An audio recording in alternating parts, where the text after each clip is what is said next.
Gold, trusted gold buyers. మీరు తాకట్టు పెట్టిన బంగారాన్ని విడిపించి ఈ రోజు ఉన్న మార్కెట్ ధరకు కొనబడను.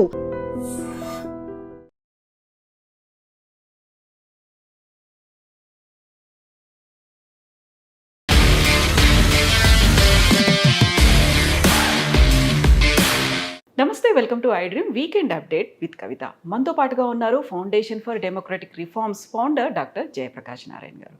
సార్ నమస్తే. సార్ నమస్తే కవిత. సార్, ఇప్పుడు అమెరికా మన మీద 25% నుంచి టారిఫ్ని 50% చేసింది. మనమేమో ఆల్టర్నేట్స్ వెతుక్కుంటున్నాము. అదర్ 40 కంట్రీస్ మీద ఫోకస్ అనేది ట్రేడ్ కోసం పెట్టుకుంటున్నాం. ఎట్ ద సేమ్ టైం రష్యాతో కావచ్చు, చైనాతో కావచ్చు, మళ్ళీ మనం ఒక ద్వైపాక్షిక కాదు త్రైపాక్షిక సంబంధాలు కూడా మెరుగుపరుచుకోవాలని చూస్తున్నాం. యాక్చువల్గా మనం ఫోకస్ పెట్టాల్సింది దేని మీద సార్? అమెరికా కాదు అంటే వేరే దేశాలు చూసుకోవాలా, లేకుంటే మనల్ని మనం ఆత్మనిర్భరంగా చేసుకోవాలంటే ఏం చేయాలంటారు? చాలా తొందరపాటుతో అమెరికా రాష్ట్రపతి ట్రంప్ తీసుకునే చర్యలు మన దేశాన్ని రష్యా, చైనా కౌగిల్లోకి పంపిస్తున్నాయి. గత 25-30 సంవత్సరాలుగా అమెరికాతో సంబంధాలు చాలా మెరుగుపడ్డాయి. దీర్ఘకాలంలో 2 పెద్ద ప్రజాస్వామ్య దేశాలుగాను, భారతదేశం ఎదుగుతున్న ఆర్థిక వ్యవస్థగాను, ప్రజాస్వామ్య దేశాల సరసన ఉంటుంది, స్వేచ్ఛకు అనుకూలంగా ఉంటుంది, అంతర్జాతీయంగా సుస్థిరత్వానికి దారితీస్తుందని చెప్పి అందరూ నమ్మారు. ఎందుకంటే మన దేశ చరిత్ర అలాంటిది. ఇతరుల మీద దురుకు స్వభావంతో వెళ్ళటం కానీ, దాడులు చేయడం కానీ మన దేశ స్వభావం కాదు. అంతర్జాతీయ సూత్రాలను గౌరవిస్తాం మనం. అలాంటిది చాలా వ్యక్తిగతమైన కక్షలు, కార్పణ్యం అలాంటివి పెట్టుకుని డొనాల్డ్ ట్రంప్ చాలా తొందరపాటుతో నిర్ణయాలు తీసుకున్నారు. మనకి 2 రకాలుగా చూడాలి. ఒక పక్కనేమో ఎగుమతులు ప్రధానమైన దేశం కాదు మనది. మన దేశ స్థూల జాతీయోత్పత్తిలో ఎగుమతులు 11-12% ఉన్నాయి. కాబట్టి ఎగుమతులు, ఒక దేశానికి వెళ్ళే ఎగుమతుల్లో కొంత ఇబ్బంది కలిగిన మాత్రం దేశం తీవ్ర సంక్షోభంలో కూరుకుపోదు. కానీ ఖచ్చితంగా లక్షలాది మందికి తీవ్రమైన ఇబ్బంది వాటిల్లుతుంది. ఉదాహరణకి ఈ దుస్తుల తయారీ, రెక్కాడదగ్గంటే ఒక్కడని వాళ్ళు, తక్కువ నైపుణ్యం, తక్కువ ఆదాయం వచ్చేటువంటి వాళ్ళు, మరి లక్షల మంది కార్మికులు వీధిన పడతారు. ఎందుకంటే అమెరికాకి ఎక్కువ అమ్ముతున్నాం మనం. మన తెలుగు రాష్ట్రాలు తీసుకున్నట్టయితే, ఆంధ్రప్రదేశ్ తీసుకున్నట్టయితే రొయ్యల పెంపకం, ఈ మధ్య దాకా రొయ్యల ఎగుమతిలో భారతదేశం నెంబర్ 1. ఈ మధ్య ఈక్వెడార్ అని ఒక దేశం వచ్చింది, అయినా మనం అమ్ముకోగలుగుతున్నాం. ఎక్కువగా అమ్మేది అమెరికాకి. అలాగే 3 జెమ్స్ అండ్ జ్యువెలరీ, గుజరాత్లో, సూరత్ ప్రాంతాల్లో మీకు ప్రపంచంలో ఎక్కడ ఈ మణిమాణిక్యాలు ఉన్నా కూడా వాటిని పాలిష్ చేయటము, కట్ చేయటం అంతా కూడా మన దేశంలో జరుగుతుంది. అది ప్రపంచానికి ఇది కేంద్రమైంది. మరి సంపన్న దేశం కాబట్టి జెమ్స్ అండ్ జ్యువెలరీకి బాగా డిమాండ్ ఉంది, గిరాకీ ఉండేది అమెరికాలో. ఈ 3 రంగాలు చాలా ప్రస్ఫుటంగా కనిపిస్తున్నాయి. 3 కూడా లేబర్ ఇంటెన్సివ్. మనకి ఉపాధి కల్పన కావాలి, తక్కువ నైపుణ్యం ఉన్న వాళ్ళకి ఉపాధి ఆదాయాలు కావాలి, మరి అసంఘటిత రంగం నుంచి సంఘటిత రంగం తీసుకోవాలని చెప్పి ఈ 3 చాలా ముఖ్యమైనటువంటి రంగాలు. కాబట్టి ఖచ్చితంగా మనకి ఇబ్బంది ఏర్పడుతుంది. దానికి ప్రత్యామ్నాయం ప్రస్తుతానికి చైనా, రష్యాకి ఆధారం. ఎందుకంటే చైనాలో మన వస్తువులను నమ్ముకునేటువంటి పరిస్థితి లేదు. చైనా దాదాపు ప్రతి వస్తువు విషయంలో కూడా మనకంటే సమర్థంగా తక్కువ ఖరీదు చేయగలుగుతుంది. వివిధ పద్ధతుల వల్ల, కొంత నైపుణ్యం వల్ల, ఉత్పాదకత ఉండటం వల్ల, కొంత ప్రభుత్వం నుంచి వచ్చేటువంటి అదనపు సాయం వల్ల బాగా సంపన్న దేశం కాబట్టి మనతో పోలిస్తే. అలాగే రష్యాకు కూడా మనం అమ్మగలిగేది చాలా తక్కువ. ఉదాహరణకి రష్యా నుంచి ముడి చమురు మనం తీసుకుంటున్నా కూడా రష్యాకి అమ్మేది పెద్ద కనిపించట్లేదు, కొద్దిగా పెరుగుతుంది. కానీ అంచేత అమెరికా కానీ, పాశ్చాత్య దేశాలు కానీ మన మార్కెట్కి ఎగుమతుల విషయంలో కీలకమే, దానిలో ఏమాత్రం అనుమానం లేదు. అంచేత అక్కడ సయోధ్య ఏదో రకంగా తీసుకురావాలి. ఈ పూనకాన్ని తగ్గించి కొంచెం పట్టువిడుపులు ప్రదర్శించి చేయాలి. ఉదాహరణకి 25% రష్యా చమురు కొంటున్నాం కాబట్టి అని చెప్పినది, రష్యాని మీరు కౌగులించుకుంటూ రోజును పుట్టినతో మంచి సంబంధాలు మీకుంటూ, మీకును యుక్రెయిన్కి ఎక్కడెక్కడ యుద్ధం అయితే, రష్యాకి యుక్రెయిన్ యుద్ధం అయితే మా మీద పడిపోతే ఎట్లాగా, ఊరు మంగళమే పడుతుందని చెప్పని హేతుబద్ధం కాదు. ఏంటంటే భారతదేశం పెద్ద ఎత్తున ఈ రిఫైనరీస్ దిగుమతి చేసుకుంటోంది. భారతదేశం దిగుమతి చేసుకోకపోతే చైనా కానీ మరో దేశం కానీ రిఫైనింగ్ కెపాసిటీ లేదు అంతగా, వాళ్ళు వృద్ధి చేయాలి. కాబట్టి చైనా అంత ఎక్కువ కొనలేదు వాళ్ళ అంచనా. అలాగే రష్యాలో ఈ మధ్య యుక్రెయిన్ యుద్ధం వల్ల రిఫైనింగ్ కెపాసిటీ ఇంకా తగ్గుతుంది. కొన్ని చోట్ల ఈ రిఫైనర్స్ మీద దాడి చేస్తున్నారు యుక్రెయినర్స్. కాబట్టి భారతదేశానికి కనుక అమ్ముకోలేకపోయినట్టయితే రష్యా కాళ్ళ బేరానికి వస్తుందని చెప్పి ఒక అంచనా అయి ఉండొచ్చు. కానీ దానికి మనల్ని బలిపశం చేయడం ధర్మం కాదు. కాబట్టి మనం కాస్త పట్టుదల ప్రదర్శించి సరిగ్గా కనుక వ్యవహరించేటైతే బహుశా ఈ 25% ఈ సెకండరీ టారిఫ్స్ అంటాం, సెకండరీ శాంక్షన్స్, అవి పోవచ్చు. ఇవాళ కాకపోతే రేపైనా పోతాయి. యుక్రెయిన్లో అక్కడ ఎంతో కొంత పూర్తి శాంతి కాకపోయినా కూడా కాల్పుల విరమణ వచ్చినా, కొంత శాంతికి మార్గం ఏర్పడినా అవి పోతాయి. ఇక మిగతా 25% మీద మనం కొంచెం కుస్తీలు పడాలి. అయితే దీన్ని ఒక అవకాశంగా మలుచుకోవాలి. ఖచ్చితంగా జాతీయ స్థాయిలో ప్రభుత్వానికి ఆర్థికంగా ఇప్పుడు ఇవాళ గత 10 ఏళ్ల విధానాల వల్ల కొంచెం పుష్టిగా ఉంది. చాలా ఆర్థిక క్రమశిక్షణ పాటించారు. దానికి ఈ ప్రభుత్వాన్ని అభినందించాలి. 3 విషయాల్లో గత 10 ఏళ్లలో గణనీయమైనటువంటి మంచి మార్పులు వచ్చినాయి. ఒకటి, ఆర్థిక క్రమశిక్షణ. దాంతో వనరులను గురించి అంత భయం లేని పరిస్థితి. అంటే ఖర్చును జాగ్రత్తగా అదుపులో ఉంచడం, మరి ఆదాయాన్ని పెంచడం, పొదుపుగా వాడడం. దీనివల్ల ఆర్థికంగా కాస్త గతంతో పోలిస్తే పరిస్థితి కాస్త బాగుంది.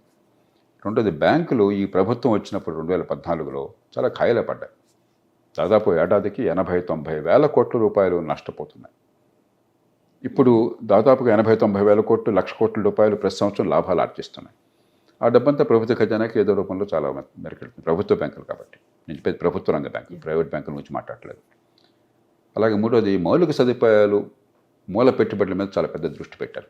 దేశంలో రికార్డు స్థాయిలో మొత్తం ఎంత పెట్టుబడి పెట్టారని చెప్పి చూసినా, లేకపోతే జాతీయ ఆదాయంలో ఎంత శాతాన్ని పెట్టుబడి పెట్టారని చూసి, 2 రకాలుగా కూడా రికార్డు స్థాయిలో పెట్టుబడి ప్రభుత్వం పెడతాం. అందుకనే జాతీయ రహదారులు కానీ, లేకపోతే ఓడరేవులు కానీ, మిగతావి కానీ చాలా పెద్ద ఎత్తున మరి చాలా వెనకబడ్డాం గతంలో. ప్రపంచంలో G20 దేశాలతో, G7 దేశాలతో పోలిసి చాలా వెనకబడ్డాం. దాన్ని చాలా మేరకు సవరించే ప్రయత్నం జరిగింది.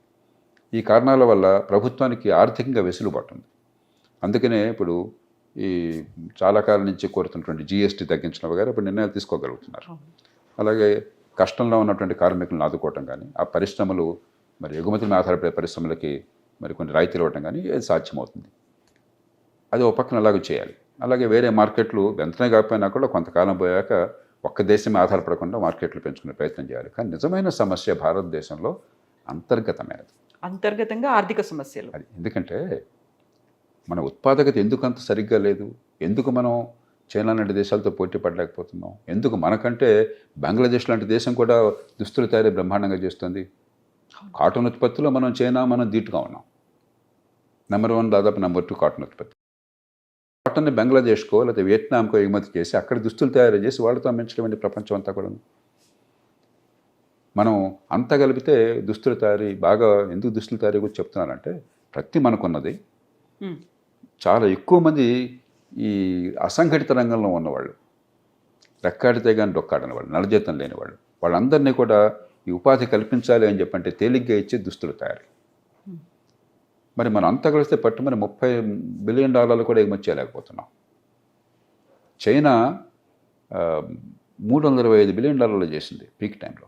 మనకంటే 5 రెట్లు సంపద ఉన్న దేశం. మనలాగా మరి అసంఘటిత రంగం అంత పెద్దది లేదు. రెక్కాడితే డొక్కాడిన వాళ్ళు మన దేశంలాగా అంతమంది లేరు.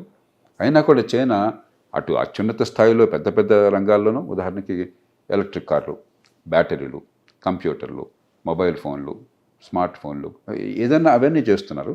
అదే సమయంలో కింది స్థాయిలో ఉన్నటువంటివి, ఇది నైపుణ్యం పెద్దగా లేని వాళ్ళకు ఉపాధి కలిగించే కూడా మనకంటే 8 రెట్లు ఎందుకు చేయగలుగుతున్నారు? మనం ఎందుకు చేయట్లేదు?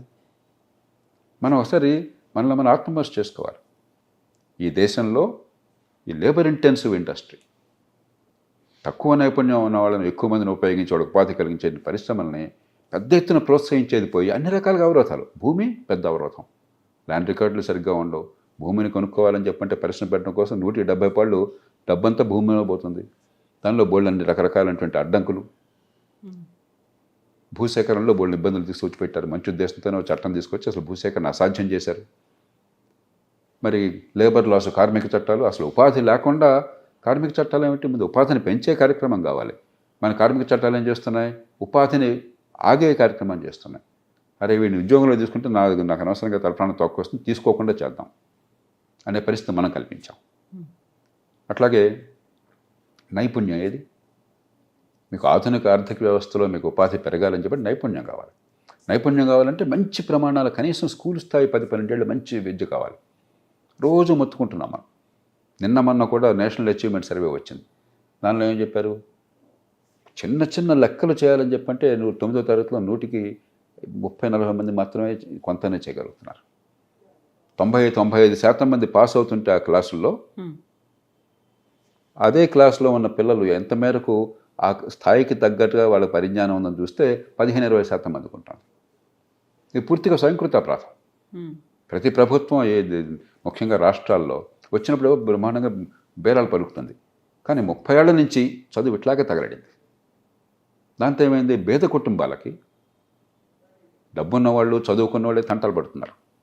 ఖరీదైన ప్రైవేట్ స్కూల్ కావచ్చు, ఇంట్లో ట్యూషన్లు కావచ్చు, అయితే వాళ్ళు డబ్బును తంటాలు పడుతున్నారు. కానీ దిగువ మధ్యతరగతి పేద కుటుంబాల్లో పిల్లలకి చదివించాలన్న కోరిక ఉన్నది, ఆ పిల్లలు ఎదగాలన్న కోరిక ఉన్నది. కానీ ఇది అవకాశం లేకుండా పోతుంది, కొద్దిమంది తప్ప. వాళ్ళందరికీ కసి, ఆక్రోశం. గవర్నమెంట్ పార్టీలు ఏం చేస్తున్నాయి, ప్రభుత్వ ఉద్యోగాలు ఇచ్చేస్తాం, మెగా డిఎస్సి పెడతాం, లేకపోతే జాబ్ క్యాలెండర్ పెడతాం. అంటే మొత్తం ఉపాధిలో 100 మందికి ఉపాధి ఉంటే 3 ప్రభుత్వంలో ఉంటారు.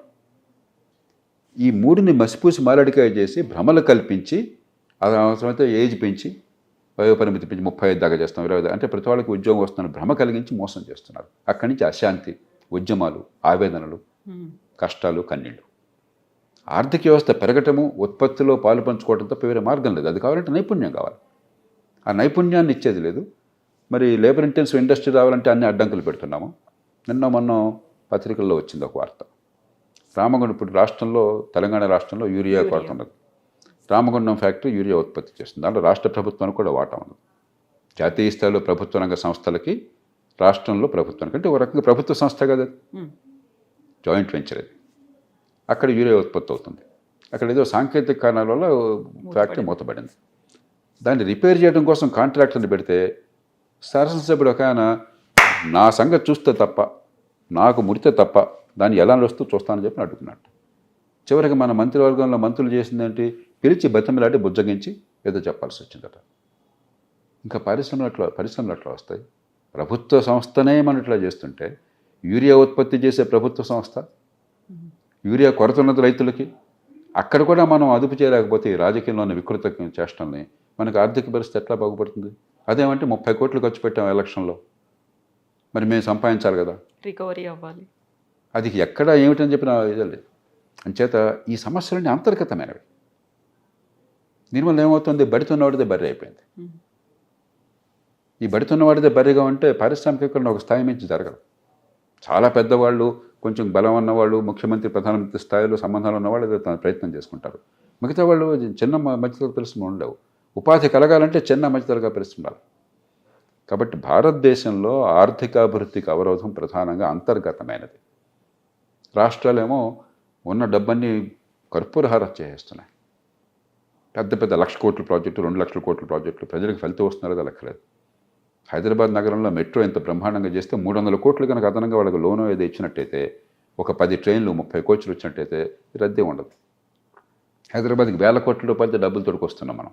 మంచినీళ్ళు 40-45% మూసీ నదిలో కలిసిపోతున్నాయి. దాని గురించి మనకు ధ్యాస లేదు. ఇవన్నీ చేయకుండా మనం పెద్ద పెద్ద మాటలు మాట్లాడతాం, పెద్ద పెద్దది. కాబట్టి ఆర్థిక క్రమశిక్షణ, మంచి ప్రమాణాల విద్య, చిన్న పరిశ్రమలు, ముఖ్యంగా ఈ లేబర్ ఇంటెన్సివ్ పరిశ్రమలు పెంచడం కోసం మన లేబర్ రిఫార్మ్స్, ల్యాండ్ రిఫార్మ్స్, తర్వాత ఎక్కడికక్కడికి చిన్న పట్టణాలను పెంచడం, అందరూ హైదరాబాద్కి రావాలి, అందరూ బెంగళూరుకు పోవాలని చెప్పంటే నరకంలో పేస్తున్నారు. మీరు చూస్తున్నారు కదా, ఇప్పుడు ఇక్కడ రావాలన్నా కూడా ట్రాఫిక్ ఎట్లా ఉంది మీరు చూస్తున్నారు కదా, ఏ టైంలో చూసినా కూడా. ఇంకా ఎంతకాలం ఆర్థిక వ్యవస్థ నిలబడుతుంది, జనజీవనం ఎంత బాగుంటుంది? ఎక్కడైనా చిన్న పట్టణాలు పెంచి ఏర్పాటు చేస్తే చిన్న చిన్న ఉద్యోగాలు అక్కడే వాళ్ళు సెటిల్ అయిపోయినట్టయితే ఆర్థిక అభివృద్ధి విస్తరిస్తుంది. కోట్ల మంది గ్రామాల నుంచి ఆ చిన్న పట్టణాలకి ఊరి దగ్గరలోనే వచ్చి బాగుపడతారు. ఇవన్నీ మన చేతుల్లో ఉన్నాయి, అమెరికా చేతుల్లో, ట్రంప్ చేతుల్లో లేవు. ఇప్పుడు ఒక చైనా ఎందుకు ధీటుగా నిలబడుతుంది? వాళ్ళన్నీ సరైన పద్ధతులను పాటించారు గత 30-40 ఏళ్ళలో. కాబట్టి ఒకవేళ ఒడిదుడుకులు వచ్చినా కూడా దేశం సంక్షోభంలో ఉందన్న భయం లేదు వాళ్ళకి. అంతర్గతంగా బలం ఉన్నది, ఆర్థిక బలం ఉన్నది, సామాజిక బలం ఉన్నది, విద్య ఉన్నది, ఉత్పాదకత ఉన్నది. మనం అది చేయకుండా ఎన్ని మాట్లాడిన ప్రయోజనం లేదు. ఒక సంక్షోభాన్ని అవకాశంగా మలుచుకోవాలి. ఇది ఖచ్చితంగా పెద్ద సంక్షోభం కాదు, ఇండియా తట్టుకోగలదు, కానీ ఒక చిన్న సంక్షోభం, దాన్ని అవకాశంగా మలుచుకున్నారు. 1991 అదే చేశాం. పివి నరసింహారావు గారు, మన్మోహన్ సింగ్ ఏం చేశారు? ఏదో మొక్కుబడిగా తాత్కాలికంగా కాకుండా కొన్నైనా చిత్తశుద్ధితో చేశారు. లేకపోతే దేశం అధ్వానం పాలయ్యేది. ఆ సంక్షోభం నుంచి గట్టెక్కడమే కాదు, ఆర్థికంగా ఆనాటికి ఈనాటికి అసలు పోలిక లేదు. ఆనాడు మీకు కార్లు కావాలంటే అంబాసిడర్, ఫియట్ 2 కార్లు, అది కూడా మీరు ప్రీమియం చెల్లించాలి. నాకు బాగా గుర్తున్నది, నేను మొట్టమొదటి కారు కొన్నప్పుడు ప్రీమియం చెల్లించాల్సి వచ్చింది ఆ కారు కొనడానికి. ఆ కారు ప్రైసే కాకుండా వాడు మనకి రాయితీలు ఇచ్చి కొనండి అని చెప్పి అడిగే బదులు మనం బాబు నాకు కారు కావాలి, టైంకి అందదు కాబట్టి. ఫోన్ కావాలంటే నరకం, మనందరం చూసాం ఆ రోజుల్లో. ల్యాండ్లైన్ రావాలి అంటే ఎంత కష్టం. ఓన్ టెలిఫోన్ కింద డబ్బులు కట్టి కొన్నేళ్ళు వెయిట్ చేసి ప్రతిదానికి మధ్యలో వాడి తల కాస్త పంజారం చేసి లేకపోతే మనకు అందేది కాదు. ప్రతిదీ మనకు కొరతే. ఇవాళ అదేం లేదు. ఎందుకు సాధ్యమైంది? ఆర్థిక సంస్కరణల వల్ల. ఆ సంక్షోభాన్ని అవకాశంగా మలుచుకున్నాం. ఈవేళ కూడా ఈ మినీ సంక్షోభాన్ని అవకాశంగా మలుచుకుని ఈ మార్పులు తెస్తే అప్పుడు ఖచ్చితంగా దేశంలో ఆర్థిక ప్రగతి ఉంటుంది, ప్రపంచంలో ఒడిదుడుకులు తట్టుకునే శక్తి వస్తుంది. లేకపోతే ఎప్పుడు మరి దినదినగండం నూరేళ్ళ ఆయుష్లాగా ఉండకూడదు ఇంత పెద్ద దేశం. సో ఇప్పుడు వోకల్ ఫర్ లోకల్ అనే కాన్సెప్ట్ గతంలో వచ్చింది. ఆత్మనిర్భర్ భారత్ అనేది మన ప్రొడక్ట్స్ని మనమే వాడుకోవాలి, యూస్ చేయాలి అనేది ఇవన్నీ వచ్చిన తర్వాత అది నినాదం అవుతోంది. నిజంగా మీరు చెప్పినట్టుగా ఎగ్జిక్యూషన్లోకి రావాలి, ప్రతి ఒక్కరికి రీచ్ అవ్వాలి అంటే ఇంకా ఏం జరగాలంటారు? ఇప్పుడు ఆధునిక యుగంలో కవిత పూర్తిగా స్వావలంబన ఏ దేశానికి సాధ్యం కాదు. మనం సప్లై చైన్స్ అంటాం. ఈ సప్లై చైన్స్లో ఏది ఎక్కడ ఉత్పత్తి అవుతుందో మనం చెప్పను కూడా చెప్పలేం. అంతగా ఒక ఫోన్ అంతే, లేకపోతే వాచ్ ఉంటే ఏదో ఒక చిన్న స్క్రూ ఎక్కడో అవుతుంది, మరో ఇంకో గ్లాస్ ఇంకో చోట అవుతుంది, ఈ మెటల్ స్టాప్ ఇంకో చోట అవుతుంది. ప్రపంచంలో అంతా ఇంటిగ్రేట్ అయిపోయినాయి. కానీ వీలున్నంత మేరకు ఖచ్చితంగా మన దేశం ఇతరులను ఆధారపడకుండా మన ఉత్పత్తిని పెంచే ప్రయత్నం చేయాలి. మనం అమ్ముకోవాలి కానీ వాళ్ళ కొనుక్కోవటం కాకూడదు. అప్పటి అడ్డుపట్టడం కాదు, అంటే మన ఉత్పాదకత పెరగాలి, మనం పోటీలో తట్టుకోగలగాలి. మన వస్తువుల మన్నిక కానీ ఖరీదు కానీ మిగతా వాళ్ళతో సమానంగా ఉండాలి, వాళ్ళకంటే ఇంకా బాగుండాలి. కొంతమేరకు ఆ పరిస్థితి వస్తుంది. గతంలో విదేశాల నుంచి వస్తే తప్ప మనకు అసలు ఏమి పనికొచ్చేవి కాదు. ఇప్పుడు అలా కాదు. మన కార్లు కానీ మిగతావి కానీ ఈ దేశంలో ఉత్పత్తి అవుతున్నాయి, మొబైల్ ఫోన్లు కూడా ఉత్పత్తి అవుతున్నాయి. కానీ ఇంకా చాలా రంగాల్లో మనం ఇతరుల మీద ఆధారపడి ఉన్నాం. రెండోది వోకల్ ఫర్ లోకల్లో నాకు అర్థమైంది ఏంటంటే, ఒకప్పుడు, ఇప్పుడు కొంచెం తగ్గింది అనుకుంటున్నాను నేను, ఈ ఫ్యాన్సీఫుల్గా విదేశీ వస్తువు అంటే మోజు, లగ్జరీ బ్రాండ్స్, అది అవసరం ఉన్నా లేకపోయినా కూడా బ్రాండ్ కోసం కొనటం, మన డబ్బులు తగలేయటం, దాంతో ఏమవుతుంది, మన విదేశీ మార్గ ద్రవ్యం పోతుంది. ఆ దేశంలో ఉత్పత్తి చేసేవాడిని పోషిస్తున్నాం, మన దేశంలో ఉత్పత్తి చేసేవాడిని మనం నిర్లక్ష్యం చేస్తున్నాం. కాబట్టి మన అంతర్గతంగా మనకు ఉండాలి. అది ఉందని నేను నమ్ముతున్నాను. భారతదేశంలో ఇతర దేశాల వస్తువులు ఇక్కడికి వచ్చిన మాత్రం చేత ప్రజలను తిరిగి కొనరు. మన వినియోగదారులు చాలా ఆచితూచి వ్యవహరిస్తారు. దేశభక్తిని కాకపోయినా కూడా ఇంత పెడుతున్నాం ఖర్చు, ఈ ఖర్చుకి లాభం ఉందా లేదా అని ఆలోచిస్తారు. అందుకనే చాలా ప్రపంచ బ్రాండ్లు భారతదేశంలో పెద్ద అమ్ముడు పోలా. పెద్ద పెద్ద మల్టీనేషనల్ కంపెనీస్ ఇండియాలో మీరు కోకోకోలా దగ్గర నుంచి అయితే పెద్ద లాభాలేమి ఈ దేశంలో ఆర్జించలా. ఏదో ఒక పెరుగుతున్న మార్కెట్ కాబట్టి, పెద్ద జనాభా ఉంది కాబట్టి ఇక్కడ ఉండాలని చెప్పి ఉన్నారు తప్పితే పెద్ద లాభాలు వాళ్ళకని రాలా. ఎందుకంటే ఈ దేశంలో వినియోగదారులు కాస్త ఆచితూచి వ్యవహరిస్తారు. అంచేత నాకు ధైర్యం అన్నది. కాబట్టి మనం చూడాల్సినప్పుడు ఏంటంటే, ప్రజలకి మనం ధర్మోపన్యాసం ఇవ్వడం కాకుండా మన మన్నిక పోటీలో తట్టుకునేటువంటి శక్తి ఉండేట్టుగా మన ఉత్పాదకతను పెంచడం ఎట్లా, మన ప్రొడక్టివిటీ పెంచడం ఎట్లాగా, అక్కడ ప్రభుత్వం పాత్ర చాలా ఉన్నది. సార్ ఇప్పుడు అమెరికా కాదండి, లేకపోతే అంత టారిఫ్లు పెంచిన తర్వాత మనం ఇంకా 40 దేశాల వైపు మనం చూస్తున్నాము. అక్కడికి ఎగుమతి చేయాల్సిన వాటన్నిటిని 40 దేశాల్లో చూస్తున్నాము. అట్ ది సేమ్ టైం బ్రిక్స్లో మనం ఒక కీలకమైనటువంటి పాత్ర పోషించాము అనే దాంతో పాటుగా చిన్న చిన్న ఆఫ్రికన్ కంట్రీస్ కూడా మనం హెల్ప్ చేస్తున్నాము. అక్కడ స్వయం సమృద్ధి సాధించడానికి వాళ్ళతో కూడా బయలాటరల్ ఒప్పందాలు ఇవన్నీ అవుతున్నాయి అనుకున్నప్పుడు భారతదేశానికి ఆ దేశాలకి మధ్యలో ఒక విన్ విన్ సిచ్యువేషన్ అనేది ఉంటుంది అని మనం భావిస్తూ వస్తున్నప్పుడు, మన దగ్గర ఉన్న వాటిని మీరు చెప్పినట్టుగా సెల్ఫ్ సఫిషియెంట్గా మనకి మనం వాడుకోవాలి అనుకున్నప్పుడు, పక్క దేశాల గురించి లేకుంటే సుదూరంగా ఉన్నటువంటి చిన్న దేశాల గురించి ఆలోచించినట్టే ఇక్కడ ఏది లోపిస్తోందని మీరు అనుకుంటున్నారు సార్? ఇప్పుడు అమెరికా ప్రపంచంలో 25% ఆర్థిక సంపదకి కేంద్రం. ప్రపంచం మొత్తంలో ఉత్పత్తి దాదాపుగా $112 బిలియన్, $120 ట్రిలియన్ ఉంది. అమెరికా ఒక్కటే $31 ట్రిలియన్ దగ్గర ఉంది. తర్వాత అమెరికాలో కొనుగోలు శక్తి ఎక్కువ, ఎందుకంటే అక్కడ మనలాగా పొదుపరితనము దాచిపెట్టుకోవటం లేదు. మనకి ఇప్పుడు కూడా మన కుటుంబాల్లో దాదాపు 45-50% దాచిపెట్టుకుంటాం నెక్స్ట్ జనరేషన్ కోసం, భవిష్యత్తు కోసం, రేపటి కోసం. ఇది మన సంస్కృతి, మంచిది. ఆ దేశంలో చేతులు డబ్బులు లేకపోయినా ఎడపడి అప్పులు చేసుకొనుకోవడం అలవాటు. క్రెడిట్ కార్డులు కానీ మరొకటి కానీ ఈఎంఐలు కానీ చాలా, మనం కూడా ఇప్పుడు మంచి నేర్చుకుంటున్నాం, దానికి వెళ్ళిపోతున్నాం మనం. కానీ ఇంకా స్థాయికి రాదు. అంచేత అమెరికా కొన్న కొనుగోలు శక్తి మరి ఎవరికి లేదు. ఆ కారణంగా ప్రపంచ మార్కెట్లో 25% అమెరికాలో ఉంది, అంతకంటే ఎక్కువ కూడా ఉండొచ్చు. ఇప్పుడు అమెరికాకి ప్రత్యామ్నాయంగా వెంటనే వచ్చే శక్తి ఎవరికి లేదు. క్రమక్రమంగా ఎదుగుతున్నాం. గతంతో పోలిస్తే ఇప్పుడు ఈవేళ చైనా ఉంది, అమెరికాకు దాదాపు ధీటుగా ఒక బలమైనటువంటి శక్తిగా ఆవిర్భవించింది. కానీ చైనా పెద్ద కొనుగోలు చేయట్లా. కొంత కొనుగోలు చేస్తుంది పూర్వంతో పోలిస్తే, అమ్ముతుంది బాగా, ఇతర దేశాలకు అమ్ముతుంది, కానీ చైనా కొనుక్కోవట్లా. అమెరికా $31 ట్రిలియన్ అంటే మీరు చెప్పే బ్రిక్స్ దేశాలన్నీ కలిపితే $32 ట్రిలియన్ ఉన్నాయి. కానీ దానిలో అత్యధిక భాగం చైనా. చైనా ఒక్కటే $17-18 ట్రిలియన్ ఉంది. మనం ఒక $4 ట్రిలియన్ ఉన్నాము. మిగతావన్నీ కలిపితే ఇంకో $7 ట్రిలియన్, $5 ట్రిలియన్ అవుతాయి. కాబట్టి ఈ దేశాలకి ప్రస్తుతం కొనుగోలు శక్తి కాలేదు. ఎందుకంటే ఆదాయం ఒక స్థాయి దాటి పెరిగితేనే కొనుగోలు శక్తి పెరుగుతుంది. మరి అమెరికాతో పాటు మీరు ఇతర G7 దేశాలను, యూరోప్ దేశాలను కలిపితే 50% ప్రపంచంలో సంపద అంతా వాళ్ళ దగ్గర ఉంది, జనాభా లేకపోయినా కూడా. కాలక్రమేణా మారుతోంది, ఆసియాఖండం ప్రాధాన్యత పెరుగుతోంది ప్రపంచంలో. కానీ మనం అమెరికాకి ప్రత్యామ్నాయంగా ప్రపంచ ఆర్థిక వ్యవస్థ వెంటనే పెరిగింది, మార్కెట్లు పెరిగినాయి, అమెరికా లేకపోయినా మిగతా మార్కెట్లో మనం అమ్ముకోవచ్చు అన్నది ప్రస్తుతానికి అది జరిగే పని కాదు, కొంతకాలం పడుతుంది. బహుశా ఒక 20 ఏళ్ల తర్వాత, 25 ఏళ్ల తర్వాత క్రమక్రమంగా అమెరికా పాత్ర కొంచెం తగ్గుతుంది. అమెరికా ప్రపంచం నెంబర్ 1గానే కొనసాగుతుంది, కానీ అమెరికా పాత్ర కొంచెం తగ్గుతుంది, మిగతా దేశాల పాత్ర పెరుగుతుంది. అది ఇప్పటికే ప్రారంభమైంది 20 ఏళ్ళుగా, వచ్చే 20 ఏళ్ళు ఇంకా పెరుగుతుంది. అంచేత మనం ఇప్పుడు ఏదో మనం ప్రపంచాన్ని జయించేసామని చెప్పిన గర్వంతో విరవగడం కాకుండా కాస్తంత నమ్రతతో కొంచెం మన భవిష్యత్ ప్రయోజనాలను దృష్టిలో ఉంచుకుని పట్టుదల ప్రదర్శించాలి.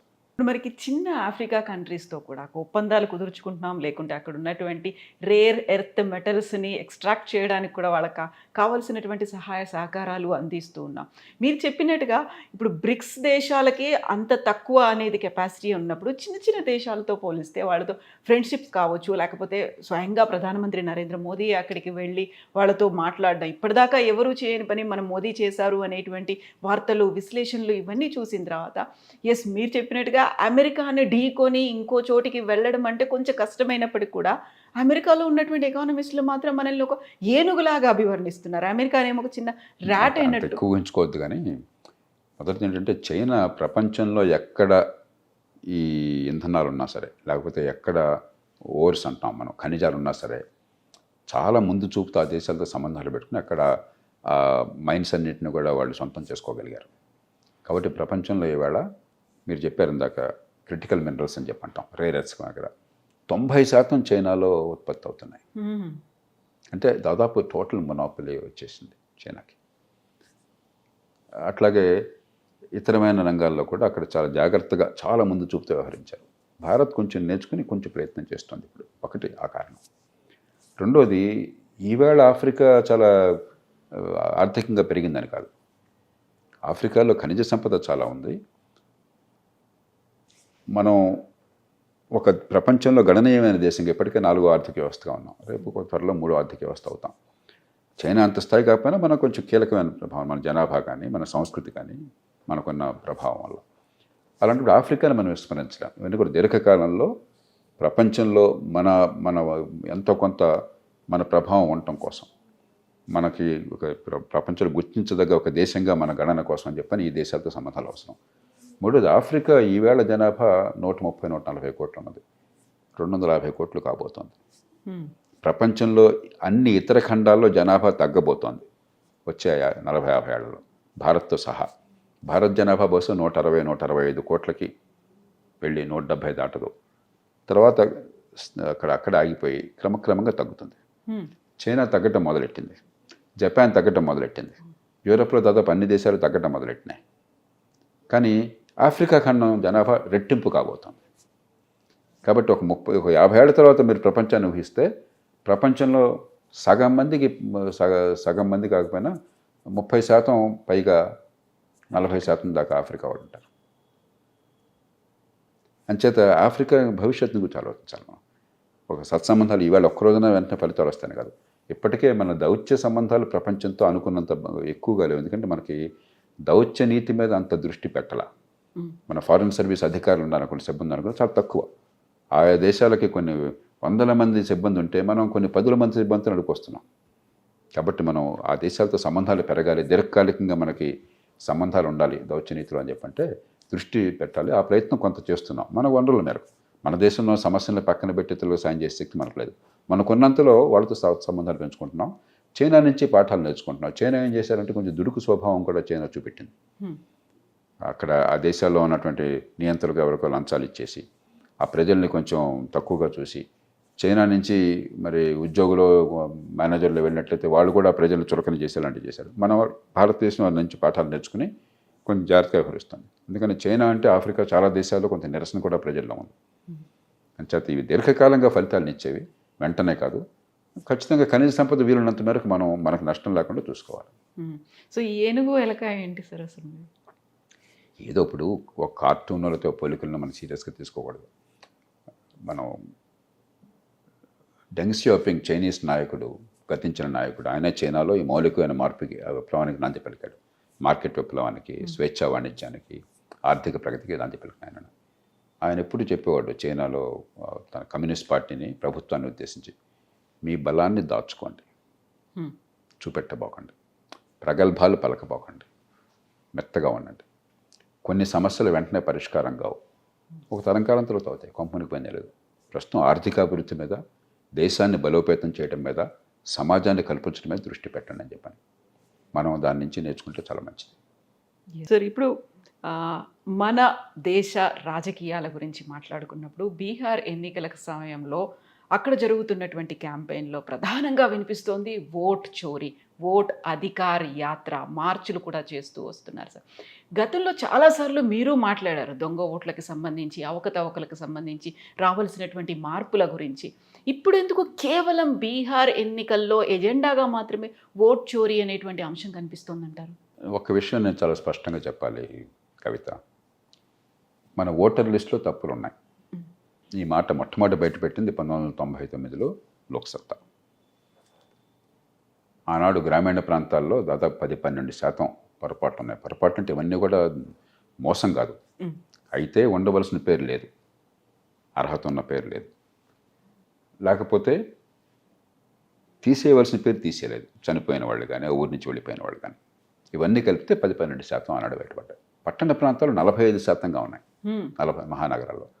అది హైదరాబాదులో ఉన్నాయి, బెంగళూరులో ఉన్నాయి, చెన్నైలో ఉన్నాయి, బాంబేలో ఉన్నాయి, మరి బెంగాల్లో చూసాము, కోల్కతాలో. దాదాపు కాస్త అటు ఇటుగా అదే పరిస్థితి. అంటే జాగ్రత్తగా చెప్తాను, ఉండవలసిన పేరు లేకపోవటం. పట్టణాల్లో ఎక్కువ, ఎందుకంటే ఎవరి మొహం ఇంకోటి తెలియదు. గ్రామాల్లో కనీసం అందరూ తెలుసు కాబట్టి ఓటర్లు, ఆ పార్టీ కార్యకర్తలు పనుకుని కొంచెం ఓటర్ల జాబితా సరి చేస్తారు. అక్కడ ఉన్నాయి. కానీ అప్పుడు దాని మీద చాలా ఒత్తిడి తీసుకొచ్చాం. అప్పుడు ఇంకా ఓటర్ గుర్తింపు కార్డులు దేశం అంతా అందరికీ వర్తించి ఏర్పాటు చేయాలి. లోక్సత్తా ఒత్తిడి మీదే సార్వత్రిక ఓటర్ గుర్తింపు కార్డులు వచ్చినాయి దేశం అంతా కూడా. మీరు గమనిస్తే ఓటర్ గుర్తింపు కార్డులు ఉన్న కొద్ది దేశాల్లో భారతదేశం ఒకటి, ఫోటోతో సహా. అలాగే ఓటర్ జాబితాలో ఓటరు ఫోటో కూడా ముద్రించే ఏకైక దేశం కావచ్చు భారతదేశం. అలాగే ఎన్నో రకాలైనటువంటి పొరపాటు దొరకకుండా ఏర్పాటు ఉన్నాయి. పోస్ట్ ఆఫీస్ నోడల్ చేసిన ఉండాలని గట్టిగా పట్టుబట్టాం, కొంతకాలం పాటు అది కూడా నడిచింది. ఈ మధ్య డిజిటలైజేషన్ వచ్చింది, పరిస్థితి చాలా బాగుపడ్డది. 2004కు వచ్చేసరికల్లా గ్రామ ప్రాంతాల్లో 12% పొరపాట్లట 4-5% తగ్గిపోయినాయి. పట్టణాల్లో 45% పొరపాట్లలో 10-12% తగ్గిపోయినాయి. అవి కూడా తప్పే, అంత మాత్రం కూడా ఉండకూడదు. కానీ ఇది వేరు, చాలామంది అర్థం చేసుకోండి. ఇది ఈ ఓటర్ల జాబితాలో కొన్ని పొరపాట్లు దొరకటం వేరు, ఓటర్ ఫ్రాడ్ వేరు, ఓట్లలో మోసం వేరు. ఆనాడే లోక్సత్తా ఇంకో సర్వే చేసింది. ఓట్లు వేసినట్టుగా నమోదైన వాళ్ళ పేర్లు ఉంటాయి కదా పోలింగ్ బూత్లో, వాళ్ళ పేర్లన్నీ తీసుకుని ప్రతి ఇంటికి వెళ్ళాం, ప్రతి మనిషి దగ్గరికి వెళ్ళాం. అక్కడ 0.9% పొరపాట్లు కనిపించినాయి. అది కూడా ఉండకూడదు. కానీ ఈ 5%, 10% పేర్లు అవకతవకలు ఉన్నాయి కాబట్టి 10% ఫ్రాడ్ అనేది అబద్ధం. ఇది అంచేత ఓటర్ల జాబితాలో పొరపాట్లు వేరు, పొరపాట్లు దొరకడం వేరు, ఓట్లలో పొరపాట్లు వేరు. మూడోది, ఈ ఓటర్ల జాబితా తయారు చేసేది పేరుకి ఎన్నికల సంఘం, కానీ ఎన్నికల సంఘానికి ఏమీ పాత్ర ఉండదు. ఎన్నికల సంఘం అంటే అక్కడ 3 కూర్చుంటారు ఢిల్లీలో. 98 కోట్ల మంది ఓటర్లు ఉన్నారు దేశంలో. వాడు కూర్చొని అక్కడ నిర్ణయం చేస్తారనుకున్నారా? పూర్తిగా జిల్లా కలెక్టర్ ఆధ్వర్యంలో. నేను చాలా స్పష్టంగా చెప్తాను, జిల్లా కలెక్టర్ ఆధ్వర్యంలో. జిల్లాల్లో అయితే రెవెన్యూ అధికారులు, మామూలుగా అసిస్టెంట్ ఎలక్టరల్ రిజిస్ట్రేషన్ ఆఫీసర్ ఉంటారు. ఓటర్ల జాబితా అంతా ఆయన చేతుల్లో ఉంటే తహసీల్దార్, మనకి ఎంఆర్ఓ తహసీల్దార్. ఆ పైన అప్పీల్ ఉండేది ఆర్డీఓకి, రెవెన్యూ డివిజనల్ ఆఫీసర్. మహానగరాల్లో అయితే మున్సిపల్ కమిషనర్, హైదరాబాద్ అనుకోండి మున్సిపల్ కమిషనర్, ఆయన మొత్తం సిబ్బంది. ఇది జరిగేది, ఈ యంత్రాంగం అంతా ఎవరి చేతుల్లో ఉంటుంది? రాష్ట్ర ప్రభుత్వం చేతుల్లో, 100% ఎందుకంటే ఇది ఎలక్షన్ 2 నెలలు జరిగేది కాదు. ఎన్నికలు ఓటర్ల జాబితాలో ప్రక్షాళన కానీ పేర్లు చేతులు తీసే కానీ ఎలక్షన్ టైం జరగదు. ఎలక్షన్లు కానప్పుడు జరుగుతుంది. ఎలక్షన్ టైంలో ఎన్నికల సంఘానికి కొంత పాత్ర ఉంటుంది పరిపాలనలో. మిగతా 4 సంవత్సరాల 10 నెలలు పూర్తిగా రాష్ట్ర ప్రభుత్వం చేతులు. కర్ణాటకలో ఓటర్ల జాబితా అవకతవకలు ఉన్నాయి, ఒక నియోజకవర్గంలో బయటపెట్టారు. కర్ణాటకలో ప్రభుత్వం ఎవరిది? కాంగ్రెస్ ప్రభుత్వం. మరి అన్ని అవకతవకలు ఉన్నట్టయితే అసెంబ్లీ ఎన్నికల్లో ఎట్లా గెలిచారు? ఏం జరిగింది అక్కడ? కాబట్టి పొరపాట్లు ఉన్నాయి. మొత్తం మీద సేఫ్ గార్డ్స్ ఉన్నాయి. దొంగ ఓట్లు పడే అవకాశం లేకుండా అన్ని రకాల జాగ్రత్తలు ఉన్నాయి. అలాగే ఓటర్ల జాబితాని సవరించడంలో పార్టీల పాత్ర పూర్తిగా ఉన్నది. వారు ఏం చేశారు? ఎన్నికల సంఘం వాళ్ళు ప్రతి పోలింగ్ బూత్కి ఒక బ్లాక్ లెవెల్ బూత్ ఆఫీసర్ అన్నారు. బూత్ లెవెల్ ఆఫీసర్ BLO అన్నారు. ప్రతి పోలింగ్ బూత్కి గుర్తింపు చెందిన పార్టీలకి బ్లాక్ లెవెల్ ఏజెంట్ అన్నారు, బూత్ లెవెల్ ఏజెంట్ అన్నారు, BLA అన్నారు. వాళ్ళతో కూర్చుని వీళ్ళు చేయొచ్చు. మరి పార్టీలు ఆ పని చేయకుండా, కనీస పని చేయకుండా ఊరికి ఆరోపణలు చేస్తే ఎట్లాగా? మీ పేరు ఉన్నట్టయితే, మీ పేరు లేనట్టయితే మీకు వెంటనే అప్లికేషన్ పెట్టే అవకాశం ఉంది. ఆన్లైన్ అప్లికేషన్ అవకాశం ఉంది ప్రస్తుతం. నేను కొంత వెరిఫై చేయించాను ఇక్కడ. ఆన్లైన్ కూడా చేస్తే మన కుర్రకారుకి 18 దాటిన వాళ్ళు చెబుతూ ఉన్నారు కదా, వాళ్ళ పేరు నమోదైనా కావాల్సిన అప్లోడ్ చేసినట్టయితే. కాబట్టి సిస్టమ్ పర్ఫెక్ట్ కాదు. మనలాంటి దేశంలో అడ్రస్ సరిగ్గా తెలియవు, అసమర్థత ఉంటుంది, కొన్ని సందర్భాల్లో ఒత్తిళ్లు కూడా ఉంటాయి. ఖచ్చితంగా స్థానికంగా కొన్ని ఒత్తిళ్లు కూడా ఉండొచ్చు. కానీ ఇదంతా కూడా చెడిపోయింది. ఎన్నికలని అబద్ధం, ఎలక్ట్రానిక్ ఓటింగ్ మెషిన్ అంతా రిగ్గింగు, ఓటర్ల జాబితా అంతా దొంగవే. ఇవన్నీ కూడా చాలా ప్రమాదకరమైన తొందరపాటు మాటలు, నిస్పృహ నుంచి వచ్చే మాటలు తప్ప వాస్తవాలు కాదు. ఈ ఎన్నికల్లో ఎంత బలమన్న ప్రభుత్వాలైనా ఓడిపోతున్నాం. ఎన్టీ రామారావు లాంటి మహానాయకుడు అంత జనాకరులైనా ఓడిపోయాడు ఆయన. చంద్రబాబు నాయుడు గారు బ్రహ్మాండంగా ఉందనుకుంటే ఆయన ఢామని ఓడిపోయాడు. ఇప్పుడు జగన్మోహన్ రెడ్డి గారు ఢామని ఓడిపోయారు. కేసీఆర్ 10 ఏళ్ళు బ్రహ్మాండంగా ఉందనుకుంటే ఇప్పుడు ఢామని ఓడిపోయారు. వేరే రోజు అక్కర్లా మనకి. కాబట్టి నేను గెలిస్తేనే ఎన్నికలు బాగా జరిగినాయి, నేను ఓడిపోతే ఎన్నికలు బాగా జరగాలని చెప్పిన వాదన చాలా ప్రమాదకరమైనది. లోపాలు ఉన్నాయంటే కొన్ని లోపాలు ఉన్నాయి, ఖచ్చితంగా సవరించాలి. ముఖ్యంగా ఓటర్ల జాబితాలో, ముఖ్యంగా పట్టణ ప్రాంతాల్లో లోపాలు ఉన్నమాట వాస్తవం. దానికి అందుకే చాలా కాలం నుంచి అలాంటి వాళ్ళని పోరాడుతుంది. ఎక్కడికక్కడ పోస్ట్ ఆఫీస్ నోడల్ ఏజెన్సీకి జరిగింది. పోస్ట్ ఆఫీస్ అందరూ నమ్ముతారు. మిగతా గవర్నమెంట్ ఆఫీస్ వేరు, పోస్ట్ ఆఫీస్ వేరు. సంస్కృతి ఎలాంటిదంటే పార్టీలకు అతీతంగా ప్రతి పౌరుడు కూడా భయపడకుండా, ఆందోళన లేకుండా వెళ్ళే ఆఫీస్ పోస్ట్ ఆఫీస్ ఒక్కటే గవర్నమెంట్లో. దాన్ని నోడల్ ఏజెన్సీ చేయండి. అలాగే ఓటర్ల జాబితా మీకు క్లిక్ చేస్తే మీకు ప్రీవేర్ దొరుకుతుంది. మీరు ఆ కంప్యూటర్కి ఆన్లైన్కి వెళ్తే మీకు ఓటర్ల జాబితా మీకు క్షణంలో మొత్తం యాక్సెస్ చేయొచ్చు. మీరు అంచేత మరింత పారదర్శకంగా చేద్దాం, పద్ధతులను బాగు చేద్దాం. అంతేగాని ఇదంతా కుళ్ళిపోయిందన్నది పూర్తిగా వాస్తవం. దాదాపుగా 2 లక్షల మంది ఓటర్లు మా పేరుని మీరు ఓటర్ల లిస్టులోంచి తీసేయండి అనేటువంటి ఒక ఆర్గ్యుమెంట్ కూడా చేస్తున్నారు. 2-3 చోట్ల ఉన్నాయి అనేది ఇది ఒక ఉద్యమం. అంటే మా పేరు ఓటర్ లిస్టులో ఉండాలని కోరుకునే వాళ్ళతో పాటుగా తీసేయండి అని చెప్పడం కూడా ఇది ఒక ఏమవుతుందంటే, కొత్త చోటుకి వెళ్తే అక్కడ ఓటర్లు నమోదు అవడం కోసం ప్రయత్నం చేస్తాం, కానీ పాత చోట పేరు తీసేయాలని ప్రయత్నం చేయం. అవును, 2-3 చోట్ల ఉంటుంది అలా. అందుకే మీరు తెలంగాణలో చూస్తే 3,98,00,000 జనాభా ఉంటే 3,35,00,000 ఓటర్లు ఉన్నారు. ఏ రకంగానూ సాధ్యం కాదు. 18 ఏళ్ల లోబడినటువంటి జనాభా కనీసం మనకు 30-31% ఉంటుంది, 27-28% అన్న ఉంటుంది. అంటే దాదాపుగా ఒక 40-50 లక్షల ఓట్లు, 30-40 లక్షల ఓట్లు ఎక్కువ ఉన్నాయి తెలంగాణలో. కర్ణాటకలో 50 లక్షల ఓట్లు ఎక్కువ ఉన్నాయి. మనకి జనాభా తెలుసు మొత్తం మీద, 18 ఏళ్ల లోపల ఉన్న శాతం తెలుసు. ఈ రకంగా లెక్కేస్తే కొన్ని రాష్ట్రాల్లో ఉండవలసిన ఓట్ల కంటే ఎక్కువ ఓట్లు ఉంది, దాదాపు 8%, 10% ఉన్నాయి. అవి పట్టణ ప్రాంతాల్లో మరింత ఎక్కువ ఉంటాయి, గ్రామాల్లో అంత ఎక్కువ ఉండవు. గ్రామాల్లో అందరూ ఒకరు తెలుసు కాబట్టి. దీని ప్రధాన కారణం ఏంటంటే నిర్లక్ష్యం. ఆ పేరుని చేర్చడంలో ఉన్న శ్రద్ధ తీసేయటంలో లేదు. కానీ దానివల్ల పెద్ద ప్రమాదం జరుగుతుందని నేను అనుకోవట్లేదు. ఎందుకంటే మనకి చాలా అన్ని రకాలైన భద్రతా ఏర్పాట్లు అనేది ఖచ్చితంగా అనవసరమైన పేరు తీసేయాలి, నేను వద్దంటలా. కానీ దానివల్ల ఎన్నికలేమి గందరగోళం కావట్లా. మీకు ఓటర్ గుర్తింపు కార్డు కావాలి, అక్కడ పోలింగ్ ఏజెంట్ ఉంటాడు, తర్వాత మీకు ఈ మార్క్ వేస్తారు, ఇండెలిబుల్ మార్కు. అక్కడక్కడ అడపదడప చిన్న చిన్న పొరపాటు జరగచ్చు, కానీ మొత్తం మీద ఎన్నికల్లో అవకతవకలకు పెద్ద అవకాశం లేదు. కానీ ఓటర్ల జాబితా మాత్రం ప్రక్షాళన చేయడం అవసరం. ఇప్పుడు 30 ఏళ్ల క్రితమే నేను గట్టిగా దాని గురించి మాట్లాడాను. మొట్టమొదటి దేశంలో సర్వేలు చేసి ఎన్నికల సంఘం మీద దండెత్తిన వాడిని నేను. కానీ ఈ రకంగా కాదు, నాకు పద్ధతిగా నిర్మాణాత్మకంగా చేయాలి తప్ప నేను ఓడిపోయాను కాబట్టి ఆక్రోశంతో చేయడం మంచిది కాదు. ఎన్నికల వ్యవస్థ మొత్తాన్ని కూడా మనం నాశనం చేయడం మంచిది కాదు.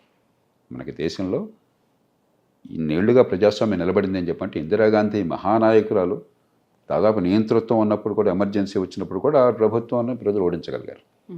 ఎన్నికల్లో మరి అధికారంలో ఉన్న పార్టీ ఎన్నికలు తారుమారు చేయగలిగితే ఈ దేశంలో ప్రభుత్వాలు మారాయి కాదు. మొన్న ఎన్నికల్లో నరేంద్ర మోదీ బ్రహ్మాండంగా ఉందనుకుంటే ఆయనకి మెజారిటీ కొట్టాలి ఆయన పార్టీకి ఒంటరిగా.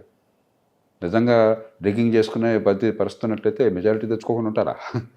కాబట్టి ఇవన్నీ ఈ మధ్యకాలంలో కొంతమంది నాయకులు సంయమనాన్ని కోల్పోతున్నారు. ఇది చాలా ప్రమాదకరం దేశానికి. సో వ్యవస్థలో ఉన్న పొరపాటు సరిదిద్దాలను కోరడం వేరు, వ్యవస్థ కుప్పకూలిపోయింది, వ్యవస్థ లేదు, దీనికి అసలు నైతికత లేదని వాదించడం వేరు. ఈ రెండింటికి మధ్య చాలా తేడా ఉంది. గెలుస్తామని చాలా కాన్ఫిడెన్స్ ఉంది, కాకపోతే ఓటమి అనేది ఎదురైంది. ఆ టైంలో వినిపించేటువంటి 2 మాటలు దొంగ ఓట్లు ఉన్నాయి, లేకపోతే అక్కడ ఈవీఎంలని హ్యాక్ చేశారు అనేది.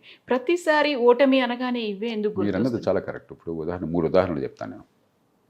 ఆంధ్రప్రదేశ్లో చంద్రబాబు నాయుడు గారు 2004 ఎన్నికల్లో ఆయన ప్రభుత్వం ఓడిపోయింది. ఆయన వెంటనే ఈవీఎంలో ఏదో పొరపాటు జరిగిందని కోర్టుకు వెళ్ళారు. తమిళనాడులో జయలలిత గారి ప్రభుత్వం పోయింది ఎన్నికల్లో, వెంటనే ఆవిడ కోర్టుకు వెళ్ళింది ఈవీఎంలో దండెత్తు. అమరీందర్ సింగ్ పంజాబ్లో ముఖ్యమంత్రి ఉండగా గతంలో ఆయన ప్రభుత్వం ఓడిపోయింది, ఆయన మళ్ళీ ఈవీఎం మీద కోర్టుకు వెళ్ళాడు. అంటే ఓడిపోగానే ఈవీఎంలో మరొకటి గుర్తుకొస్తాయి. వాళ్ళు అదే ముగ్గురు కూడా తర్వాత ఎన్నికల్లో డంక బజాయించి గెలిచారు అదే ఈవీఎంలతో. ఇంతకంటే వేరే ఉదాహరణ అక్కర్లా. అంచేత మన ఎన్నికల్లో చాలా పొరపాటు ఉన్నాయని నేను రోజు చెప్తున్నాను. 30 కోట్లు మీరు ఖర్చు పెట్టి అసెంబ్లీ ఎన్నికకి డబ్బులందరికీ విస్తృతంగా పంచి, ఆ డబ్బులు పంచకపోతే ఎన్నికల్లో పోటీ లేనట్టుగా ఉంటే ఎన్నికలు బాగున్నాయంటామా? ఖచ్చితంగా ప్రజాస్వామ్యంలో తీవ్ర లోపం అది. అది వీళ్ళు చేస్తున్నారు, వాళ్ళు చేస్తున్నారు, ప్రధాన పార్టీలు అన్నీ చేస్తున్నారు, అభ్యర్థులు చేస్తున్నారు. ఇవన్నీ సవరించడానికి మౌలికమైన మార్పులు కావాలి. కానీ సమస్య ఈవీఎంలో లేదు, ఓటర్ల జాబితాలో కొద్ది సమస్యలు ఉన్నా కూడా అది సమస్య కాదు నిజంగాను. ఓటింగ్లో లేదు, రిగ్గింగ్లో లేదు. సమస్య రాజకీయ సంస్కృతిలోనూ ఎన్నికల వ్యవస్థలోనూ ఉన్నది. డబ్బులు ఖర్చు పెట్టేవాడే అభ్యర్థి, డబ్బులు ఖర్చు పెట్టే శక్తి లేకపోతే నువ్వు పనికిరావని చెప్పిన సంస్కృతి తీసుకొచ్చాం మనందరికీ తెలిసేది. ఆ డబ్బుల నుంచి రాజకీయం, రాజకీయం నుంచి డబ్బులు, ఈ విషయాలను చెప్పుకున్నాం. సమస్య దాని నుంచి ఉందో తప్ప పోలింగ్ ప్రక్రియలో లేదు. ఇది బాగా అర్థం చేసుకోవాలి. మన రాజకీయం బాగుందని మెడమే తలకాయనాడు వాడు అండం, కానీ రాజకీయం బాగోలేనిది పోలింగ్ ప్రక్రియలో సమస్య వల్ల కాదు, డబ్బుల పంపిణీ వల్ల, తాత్కాలికమైన తైలాలను శక్తికి మించి చేసి రాష్ట్రాన్ని అధోగతి పాలు చేసే వ్యవస్థ వల్ల, అలాంటి రాజకీయ సంస్కృతి వల్ల, కులం పేరుతో మతం పేరుతో రాజకీయాన్ని సృష్టించి ఆ పేరుతోనే ప్రజలను సమీకరించి ఏర్పాట్లు చేయడం వల్ల, నిరంతర అవినీతి వల్ల, ఈ కారణాలుగా ఇంత ఖర్చు పెట్టేసరికి అవినీతి అనివార్యమవుతుంది. నిరంతర అవినీతి వల్ల, అధికార యంత్రాంగం, పాలనా సిబ్బంది జవాబుదారీతనం లేకపోవటం వల్ల, అధికార కేంద్రీకరణ వల్ల, చట్టబద్ధ పాలన లేకపోవటం వల్ల ఉన్నాయి. అవన్నీ పట్టించుకోకుండా ఎన్నికల ప్రక్రియలో పోలింగ్ బూత్ వల్ల పరిస్థితి మారుతుందని భ్రమపడితే అంతకంటే పొరపాటు లేదు. పోలింగ్ బూత్లో ఎవరున్నా కూడా పోటీ చేసే అభ్యర్థులు వీళ్ళే కదండి. ఈ పార్టీ తరపున ఆ పార్టీ తరపున కానీ మీరు ఒకసారి చూడండి, ఏ పార్టీ అని దుర్బిన్ చేసి చూడండి. కర్ణాటక చూడండి, తెలంగాణ చూడండి, ఆంధ్రప్రదేశ్ చూడండి. నిన్నటిదాకా ఆ పార్టీలో ప్రముఖులు, ఇవాళ ఈ పార్టీలో ప్రముఖులు.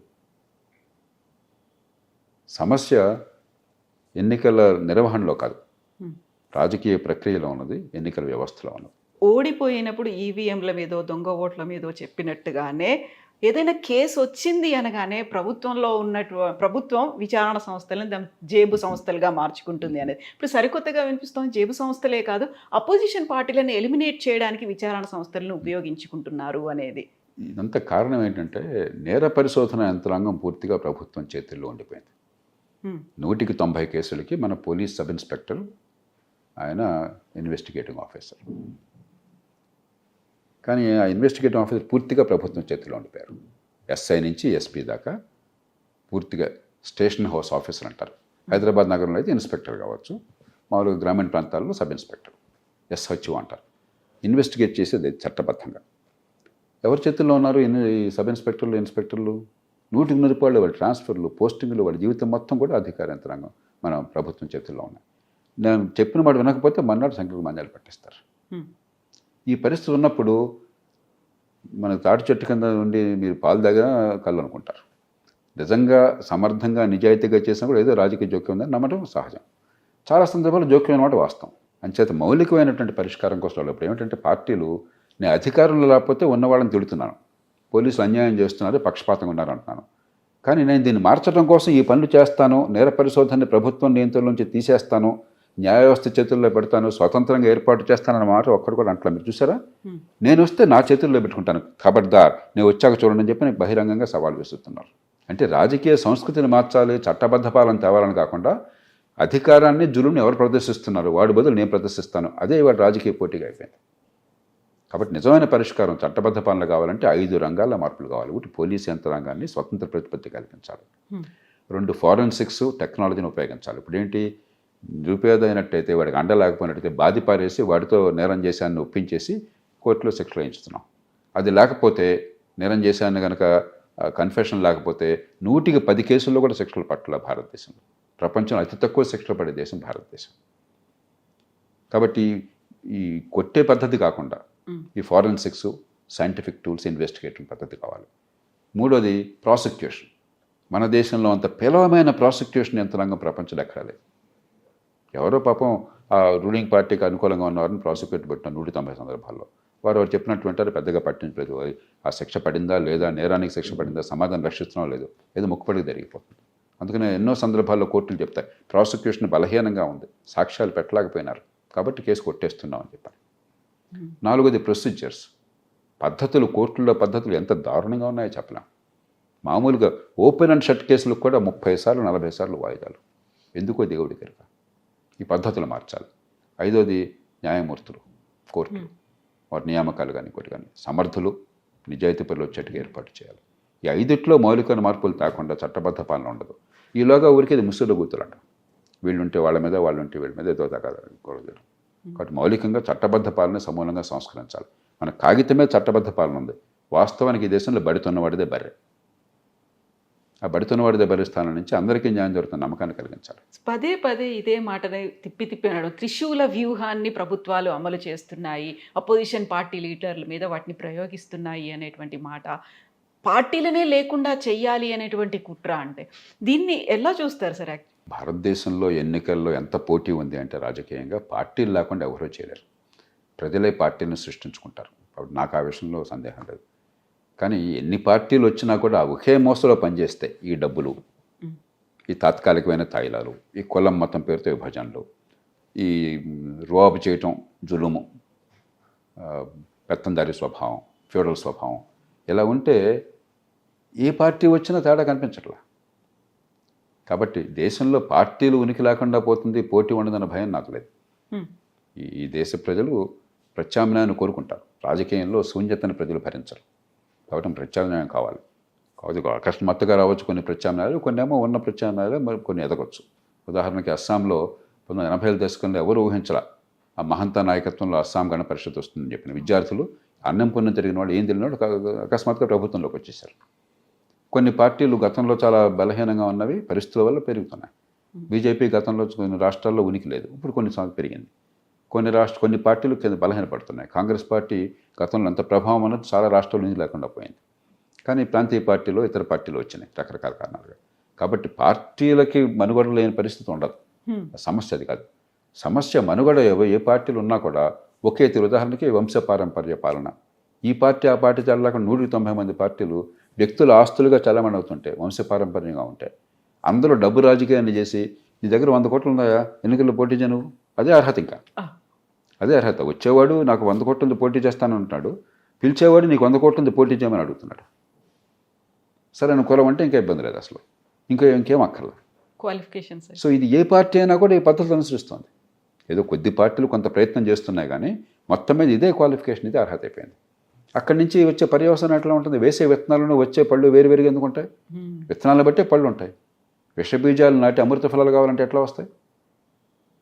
అంచేత నిజమైన సమస్య మనం పట్టించుకోకుండా ఈ రాజకీయ పోరాటంలో మునిగితేరా. అందులో ఏంటంటే మన దేశంలో ఉన్నంత పదవి లాలస ప్రపంచంలో ఎక్కడా లేదు. నేను పార్టీలను మాత్రం కోపట్ల, మన సమాజంలో కూడా ఎంత ఎలాగైతే బలాలు ఉన్నాయి. నేను చాలా ఎప్పుడు సగర్వంగా మన దేశం గురించి నేను అనుకుంటుంటాను, చెప్తుంటాను. ఎలాగైతే మన దేశంలో ఉన్న మన సంస్కృతి సాంప్రదాయాలను చూసి గర్వపడాలో, కొన్ని పొరపాట్లు చూసి మనం బాధపడాలి కూడా. పదవి లాలస, గుర్తింపు కోసం తపన, అంటే వ్యర్థమైన గుర్తింపు కోసం, ఏ రకమైన నిరర్థకమైన పదవి కోసం. అంటే ఆ పదవిలో చేసే పర్పస్ ఏం లేదు. ఫలాంది చేద్దాం, ఇది సాధిద్దాం దేశానికి, లేకపోతే రాష్ట్రానికి, లేకపోతే ప్రజలకి, కాబట్టి ఈ పదవిలో కావాలని కోరుకోవటం వేరు. అసలు ఎందుకు అని చెప్పిన ప్రశ్న లేదు. పదవి అంటే ఒక ఆస్తులు అంటే. రాజకీయ నిరుద్యోగులు అనేటువంటి కాయిన్ చేసిన వర్డ్ని కూడా అసలు ఎంత ఉత్సాహం పదవి వస్తుందంటే, పదవి రాకపోతే ఎంత నిరుత్సాహం, కన్నీళ్ళు. ప్రపంచంలో ఎక్కడ ఎట్లా ఉండదు. నేను మొట్టమొదటి దేశం నుంచి బయటకు వెళ్ళింది దాదాపు 35-36 ఏళ్ల క్రితం నెదర్లాండ్స్కి వెళ్ళాను, హాలండ్. అక్కడ చాలా ప్రసిద్ధమైనటువంటి సహకార బ్యాంక్ అది. ఆనాడు, ఇప్పుడు పరిస్థితి కాదు, మనం చాలా పెరిగాము. ఆనాడు మన బ్యాంకులన్నింటిలో కలిసి డిపాజిట్ల కంటే అక్కడ ఆ ఒక్క బ్యాంకులో రెట్టింపు డిపాజిట్లు ఉన్నాయి. అంత పెద్ద బ్యాంక్ అది, రాబో బ్యాంక్ అని చెప్పాను. ఆ రాబో బ్యాంకు జాతీయ స్థాయిలో అధ్యక్ష పదవి కావాలి. చాలా ప్రసిద్ధమైన బ్యాంకు, దేశం మొత్తాన్ని ప్రభావితం చేసే బ్యాంక్ అది. ఆ వివిధ పార్టీల వాళ్ళు, పార్టీలతో సంబంధం లేకపోయినా కూడా వాళ్ళు పాలకవర్గంలో ఉన్నారు. ఆ బ్యాంక్ పాలకవర్గంలో అధికార పార్టీ కూటమి చెందిన వాళ్ళు 23 ఉన్నారు. ప్రతిపక్షం ఆయన ఒక్కడున్నాడు. అందరూ కలిసి ప్రతిపక్షం ఆయన ఎన్నుకున్నారు ఏకగ్రీవంగా. నేను ఆశ్చర్యపోయాను. మా దేశంలో మేము క్యాంపులు పెట్టుకుంటాం, జనాన్ని కొంటాం, దాచిపెడతాం, ఎలక్షన్లో మెజారిటీ కోసం చెప్పి మీరు ఇదేంటే 23 మీ పార్టీ మీ కూటమి వాళ్ళు ఉండి ప్రతిపక్షం ఒక్కడిని ఎన్నుకున్నారంటే రాజకీయంగా ఆయన సిద్ధాంతాలు వేరు, మా సిద్ధాంతాలు వేరు. అక్కడ మేము ఆయనతో రాజీ పడం, ప్రజల ముందుకు పోతాం. బ్యాంకు నిర్వహణలో ఆయన మించిన వాడు లేడు. మా డబ్బు ఆయన చేతుల్లో సురక్షితంగా ఉంటుంది, నమ్మకం ఉంది కాబట్టి ఆయన పెట్టుకున్నాం. ఇది ప్రజాస్వామ్యం అంటే. నా ప్రయోజనాలు ఏమిటని ఆలోచించి ఓటు వేసేది. అంతేగా నా కులం ఏంటి, నా వర్గం ఏమిటి, నా మతం ఏమిటి, గుడ్డెద్దు చేయబడ్డట్టుగా ఒక ట్రైబల్ పద్ధతిలో ఇది చేసేది కాదు, ఫ్యూడల్ పద్ధతిలో కాదు. మన దేశంలో ప్రజాస్వామ్య ముసుగులో ఫ్యూడలిజం వర్ధిల్లుతున్నది. దాని స్థానంలో మన ప్రజలకు కానీ లేకపోతే అధికారాన్ని కోరే వాళ్ళకి కానీ అధికారం అంటే ఉన్న లాలసపోయి ఇది ఒక పెద్ద బాధ్యత, గుదిబండ అని గుర్తు రావాలి. మనం గుదిబండ అనుకోవట్లేదు. అధికారం వస్తే పొంగిపోతున్నాం, అధికారం లేకపోతే కుంగిపోతున్నాం. ఎవరో ఒక ఆయన ఆత్మహత్య చేసుకుంటానని బెదిరించారట, ఓటైపోతే ఆత్మహత్య చేసుకుంటానని గెలిపించారట జనం, కుటుంబ సభ్యులు కూడా. ఎంత విచిత్రంగా ఉంది ఇది. ప్రపంచంలో ఎక్కడన్నా ఈ వింత చూస్తారా మీరు? ప్రజాస్వామ్య సమాజంలో అధికారం మీకు ముళ్ళ కిరీటం, మీ మీద భారం పెట్టారు. మీ జీవితాన్ని మీరు స్వేచ్ఛగా అనుభవించకుండా మీరు మీకు ఇక్కడ విధించుకున్నారు. ప్రజల మీద ఆర్తి ఉన్నట్టయితే, సమాజంలో మంచి కావాలని కోరుకుంటే, మీకు స్పష్టమైనటువంటి వ్యూహము ఆలోచన ఉంటే దానికోసం అధికారం కోరడం తప్పు కాదు. కానీ అధికారం లేకపోతే చచ్చిపోతాను, అధికారం ఉంటే పొంగిపోతానన్న వాడిని మనం ఓటేస్తున్నాం అంటే ఎక్కడో మన సమాజంలో ఇంకా ప్రజాస్వామ్య భావన వేళ్ళనుకోలేదు. సరే, ఇప్పుడు 5 వర్గాల్లో 5 విభాగాల్లో మార్పు రావాల్సినటువంటి అవసరం ఉంది అనుకున్నప్పుడు 5వ విభాగం న్యాయ వ్యవస్థ గురించి చెప్పారు. ఆ టైంలో వాళ్ళు తీసుకున్నటువంటి నిర్ణయాలు కావచ్చు, ఇచ్చినటువంటి జడ్జిమెంట్లు ప్రోగా ఉన్నాయి, బ్యాస్డ్గా ఉన్నాయి అనే దాని మీద చర్చ చాలా కాలం తర్వాత జరుగుతుంది. అప్పుడు ఇచ్చినటువంటి తీర్పులకు సంబంధించి అక్కడ నిందితులు ఎవరు, బాధితులు ఎవరు, ఇలాంటివన్నీ ఉంటాయి కదా సార్. మళ్ళీ వాటిని రివర్స్ చేయడానికి కూడా కుదరదు. ప్రతిసారి న్యాయ వ్యవస్థ అనేది మళ్ళీ ఒక క్వశ్చన్ మార్క్గా ఉంటుంది. నమ్మకం అనేది ఎలా కలుగుతుంది సార్? మరి 2 విషయాలు చూడాలి మనం. ఒక సుప్రీంకోర్టు, అమెరికా సుప్రీంకోర్టు న్యాయమూర్తి ఒక ఆయన చెప్పాడు, the Supreme Court is final not because it is infallible. ఇది తుది తీర్పు, అంతేగాని సుప్రీంకోర్టు పొరపాటు చేయదని అక్కడ లేదు. మనుషులు, మానవ మాత్రులు పొరపాటు చేస్తారు. పొరపాటు చేసినా కూడా తర్వాత ఇంకో అప్పీల్ లేదు కాబట్టి ఇది ఫైనల్. ఆ తర్వాత ఒక 5 ఏళ్ళు 10 ఏళ్ళు పోయిన తర్వాత ఇది కాదనుకుంటే మళ్ళీ మారుస్తుంది. అందుకని కోర్టు తీర్పు ప్రపంచ దేశాలన్నింటిలో కూడా గతంలో ఇచ్చిన తీర్పు తర్వాత కొన్ని మారుతుంది, ధోరణి మారినప్పుడు, పరిస్థితులు మారినప్పుడు. కాబట్టి ఇదేదో దైవవాక్యం కాదు. సుప్రీంకోర్టు న్యాయమూర్తులు దేవుళ్ళు కాదు, మిగతా కోర్టుల న్యాయమూర్తులు కూడా. ఇది ఒకటి అర్థం చేసుకోవాలి మనం విమర్శించే ముందు న్యాయ వ్యవస్థను. ఎందుకంటే న్యాయ వ్యవస్థ నిర్ణయాలు ఏం చేసినా కూడా పారదర్శకంగా చేస్తుంది, వాదనలు వింటుంది.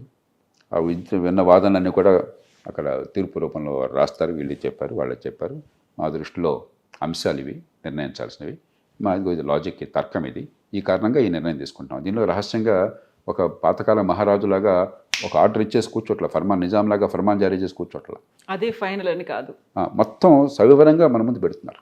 దాని మీద మనం చర్చించుకోవచ్చు. తర్వాత ఈ తీర్పులో సహేతుకంగా ఉందా లేదా, పొరపాటు ఉందా, మనం రోజు మనకు ఆ స్వేచ్ఛ ఉన్నది, కాలక్రమేణా బాగుపడుతుంటుంది. ఇక రెండోది, దాన్ని పక్కన పెట్టేస్తే మన న్యాయ వ్యవస్థలో చాలా పొరపాట్లు ఉన్నాయి. న్యాయమూర్తుల నియామకాల్లో కావచ్చు, మనకి సమర్థులైన న్యాయవాది గొప్ప లాయర్గా ఉండాలని కోరుకుంటున్నాడు. ఎందుకంటే గంటకి ₹1,00,000 చాలా తక్కువ. ఈ రోజుల్లో ₹10,00,000 వసూలు చేసేవాడు ఉన్నారు న్యాయవాదులు. జాతీయ స్థాయిలో పేరును గడిచిన వాళ్ళు గంటలో ₹10,00,000 వసూలు చేసేవాడు ఉన్నారు. న్యాయమూర్తికి ఏమొస్తుంది? కాబట్టి సమర్థులైన వాళ్ళు న్యాయ వ్యవస్థలు తీసుకురాలేకపోతున్నాం. అలాగే ఎంపిక ప్రక్రియలో చాలా పొరపాట్లు జరుగుతున్నాయి. సుప్రీంకోర్టు, ఈ మాట నేను బహిరంగంగా చెప్పే కొద్దిమందిని అవ్వకండి, అప్రజాస్వామికంగా, రాజ్యాంగ విరుద్ధంగా న్యాయమూర్తుల నియామకాలు తన చేతుల్లోకి తీసుకుంది. రాజ్యాంగంలో ఎక్కడ అలా చెప్పాల. కొలీజియం లేదు. ప్రపంచంలో ఏ ప్రజాస్వామ్య వ్యవస్థ, నిజమైన ప్రజాస్వామ్యంలో కూడా ఏ వ్యవస్థ తనను తాను నియమించుకోదు. రేపొద్దున కలెక్టర్లు అందరూ కూడా నా కొడుకుని కలెక్టర్ చేసుకుంటాను, లేకపోతే నా బామర్దిని చేసుకుంటాను అంటే ఎలా, అంత విడ్డూరంగా ఉంటుంది. ప్రజాస్వామ్య సమాజము అంటే ప్రతి వ్యవస్థ, అధికారంలో ఉన్న ప్రతి వ్యక్తి ప్రత్యక్షంగానో పరోక్షంగానో ప్రజలకి జవాబుదారీగా ఉండాలి.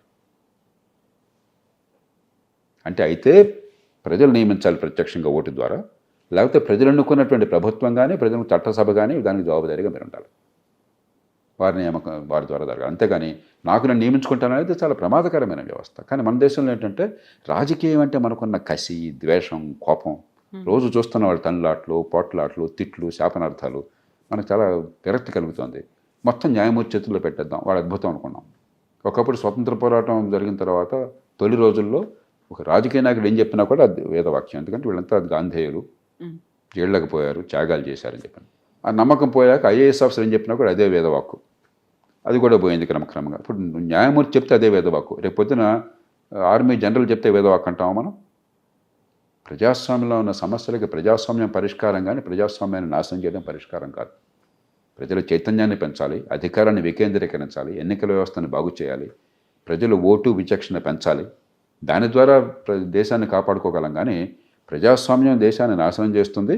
న్యాయమూర్తుల చేతిలో పెడదాము, లేకపోతే ఆర్మీ జనరల్ చేతుల్లో పెడదామంటే ఆ దేశానికి సమాధి, స్వేచ్ఛ సమాధి అవుతుంది, దేశం అల్లకల్లోలం అవుతుంది. Yes, sir. Thank you so much, sir. Thank you, sir. And for more videos, Please subscribe to iDream. Please subscribe to iDream. Please subscribe iDream. And please subscribe to iDream. For more videos, subscribe to iDream. please like, share, and subscribe to the channel. Congratulations, iDream. Subscribe to iDream. Subscribe to iDream. So subscribe to iDream Media. iDream team అందరికి huge congratulations. Please subscribe iDream Media. Please subscribe to iDream. Subscribe iDream. Please subscribe to iDream. iDream అంటే నా కళల ఛానల్ను subscribe చేసుకున్న నోరు తిరుగుతలేదు, మీరైతే గంట గుర్తు కొట్టండి. For more such videos, please subscribe to iDream. Subscribe to iDream. Please subscribe to iDream. Please subscribe iDream Media. Please do subscribe to iDream. Please subscribe to iDream Media. For best entertainment and information, please subscribe iDream. And don't forget to subscribe to iDream.